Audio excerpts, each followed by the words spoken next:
দর্শক আসসালামু আলাইকুম, স্বাগত নুরুল ইসলাম শুভ ইউটিউব চ্যানেল, নুরুল ইসলাম শুভ নিউজ ফেসবুক পেজে। দর্শক আজকে আপনাদের সাথে একটি খবর শেয়ার করব। বাংলাদেশের হয়ে খেলতে রাজি হয়েছেন সামিত সোম, অর্থাৎ দর্শক আরও একজন প্রবাসী ফুটবলার বাংলাদেশের হয়ে খেলতে রাজি হয়েছে। আচ্ছা, আমরা দেখি।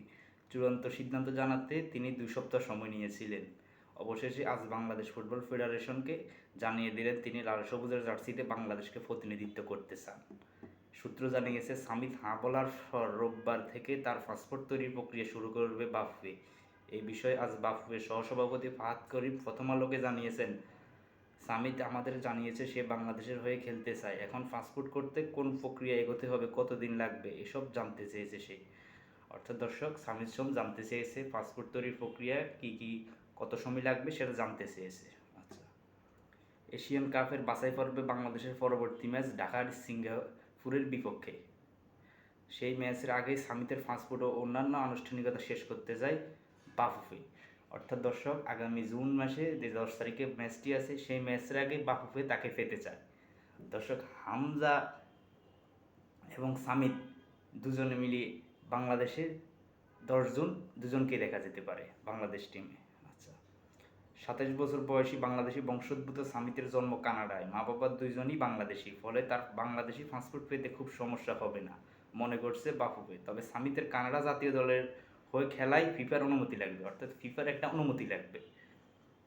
সব প্রক্রিয়া সম্পূর্ণ করা গেলে সিঙ্গাপুরের বিপক্ষে সামিতের অভিষেক করানোর কথা ভাবছে ফুটবল ফেডারেশন। এ বিষয়ে সামিতও আগ্রহী, জানিয়েছেন ফাহাদ করিম। সামিত বাংলাদেশের পরবর্তী ম্যাচগুলোর বিষয়ে আমাদের থেকে জানতে চেয়েছেন। কানাডিয়া প্রিমিয়ার লিগে ক্লাব আলবেরি এফসির মিডফিল্ডার সামিত। অর্থাৎ দর্শক, সামিতও একজন মিডফিল্ডার। হামজা ডিফেন্সিভ মিডফিল্ডার আর সামিত অ্যাটাকিং মিডফিল্ডার।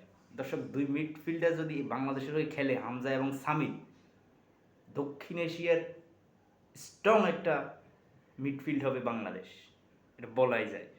আচ্ছা, 2016 সালে কানাডার অনূর্ধ্ব 20 দলের হয়ে 7টি ও 2018 সালে অনূর্ধ্ব 21 দলের হয়ে খেলেছেন 4টি ম্যাচ। 2020 সালে কানাডার জাতীয় দলের জার্সিতে খেলেন 2টি ম্যাচ। কানাডার জাতীয় দলও 2টি ম্যাচ খেলেছে সামিত।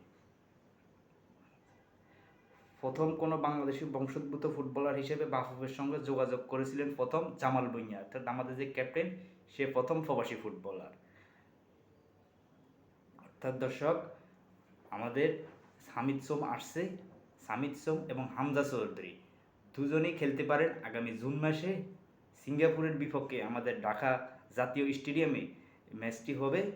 আমরা সামিতকে পেতেই পারি। অর্থাৎ দর্শক, এই ছিল আজকের নিউজ। ভিডিওটি ভালো লাগলে অবশ্যই শেয়ার করে দিবেন এবং আমার ইউটিউব চ্যানেলটি সাবস্ক্রাইব করে দিবেন। লাইক দিয়ে পাশে থাকবেন। আসসালামু আলাইকুম।